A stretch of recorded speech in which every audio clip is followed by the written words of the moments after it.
First Coast News presents 26.2 with Donna, the marathon to finish breast cancer. 26.2 with Donna Deegan. Hey, baby. Donna, how you feeling? Baby, I'm happy to be running. I am so happy. It is a perfect day for running to end breast cancer. You feel good? Feel good. You know, working with Donna for so long, she's always been such an inspiration. So to have the chance to do this is amazing.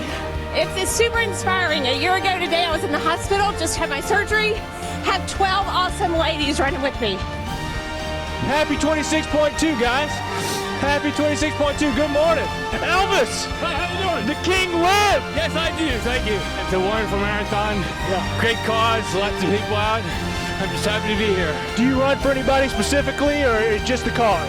Just for the cause, breast cancer.